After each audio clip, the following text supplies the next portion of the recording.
बिहार के उप मुख्यमंत्री का पहले बयान सुन लीजिए, उसके बाद बताते हैं पूरी बात आपको। और सत्ता में आ रही एनडीए से छाती पर बुलडोजर चलेगा। ये गुंडा देख रहे हैं, गांव घूमने नहीं देगा उम्मीदवार।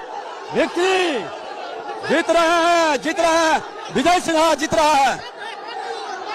ये राजद का, जादव का गुंडा है, राजद समाज का, और राजद का गुंडा राजकाम करना चाहता है।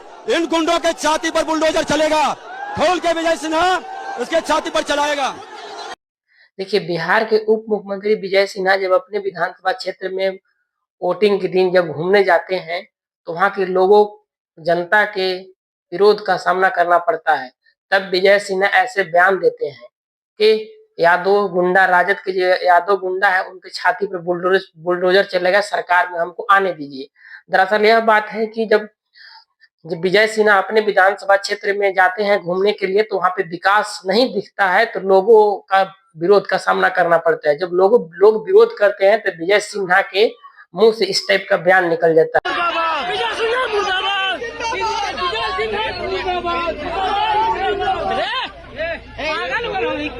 सुन लो, विजय सिन्हा जिंदाबाद हो गया।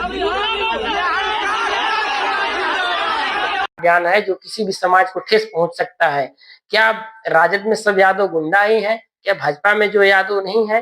या पूरे यादव समाज को आप बोल रहे हैं? ऐसा नहीं बोलना चाहिए, आपको माफी मांगना चाहिए। लेकिन चलिए पूरी बात आपको बताते हैं। विजय सिन्हा का विरोध इसलिए हो रहा है कि विजय सिन्हा अपने क्षेत्र में विकास के नाम पर शून्य है, इसलिए उनको विरोध का सामना करना पड़ रहा है। लोग उनके गाड़ी पे गोबर फेंकते हैं, उनको मुर्दाबाद का नारा लगाते हैं और उनका भारी विरोध का सामना करना पड़ता है।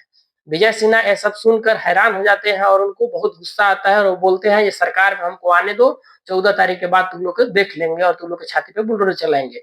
वहां के गाड़ी पर पथराव किया है, पूरा देखिए गाड़ी गिनाया, गोबर उबर सब फेंका है, चप्पल फेंका है, जूता फेंका है।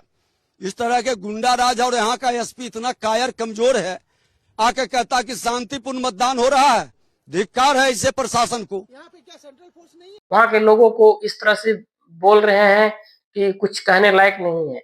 विजय सिन्हा गुस्सा देखने लायक था। जो जनता का जो सेवा करने के लिए जो विधायक का चुनाव लड़ता है, वह व्यक्ति इस तरह का गुस्सा करता है। क्या गुस्सा, सहनशीलता आप में नहीं है? तो आप राजनीति छोड़ दीजिए। नेता का मतलब होता है, राजनीतिक में आने का मतलब होता है लोगों का सेवा, लोगों के विश्वास को जीतना। अगर लोग आपको विरोध भी कर रहे हैं तो उसको प्यार से बात करके सुनना और उन लोगों की बातों को विचार करना।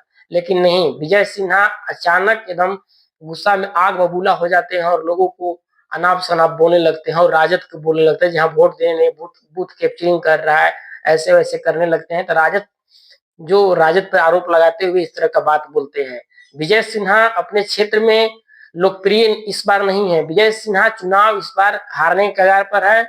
विजय सिन्हा का भारी विरोध का सामना करना पड़ा है। विजय सिन्हा लोगों को मतलब जाति वाइज विकास किए हैं, जिस तरह यादव की संख्या उस तरह विकास शून्य किए हैं। इसलिए उस क्षेत्र में आप बूथ को देखने जाते हैं, पता करने जाते हैं क्या बूथ स्थिति है वोटिंग का। लेकिन जब वहां जाते हैं तो लोगों का विरोध करना पड़ता है, विरोध का सामना करना पड़ता है। अब ऐसा हो रहा है, बिहार के उप मुख्यमंत्री के साथ जब ऐसा व्यवहार हो सकता है, तो बिहार में किस तरह का शासन राज्य चल रहा है आप देख सकते हैं। किस तरह से वे एसपी को भी हड़काते हैं, जो कायर एसपी है, किस तरह से अपने बॉडीगार्ड को कहते हैं तुम बंदूक किस लिए रखे जो फायर नहीं कर सकता, ऐसे बॉडीगार्ड हम क्या करेंगे।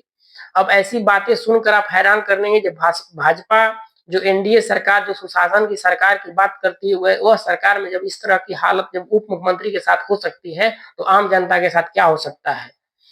तो आने वाला 14 तारीख को ही बताएगा सरकार किसकी बनेगी, एनडीए की बनेगी, इंडिया की बनेगी, तेजस्वी यादव मुख्यमंत्री बनेंगे या नीतीश कुमार 10वीं बार फिर पुनः मुख्यमंत्री का शपथ ग्रहण करेंगे। तो आने वाला वक्त बताएगा। लेकिन जिस तरह से विजय सिन्हा का जो हाल हुआ है, यह चुनाव में देखने लायक है। और यहाँ पे उप मुख्यमंत्री जो सम्राट चौधरी हैं, उनका भी फजीहत इस बार सामना करना पड़ रहा है, क्योंकि दो उप मुख्यमंत्री भाजपा ने बनाया है और दोनों को हार का सामना करना पड़ सकता है। क्या होता है, वहीं तेज प्रताप यादव भी चुनाव लड़ रहे हैं। तेज प्रताप यादव को भी हार का सामना करना पड़ सकता है, क्योंकि दो भाइयों की लड़ाई में तीसरा फायदा मार सकता है।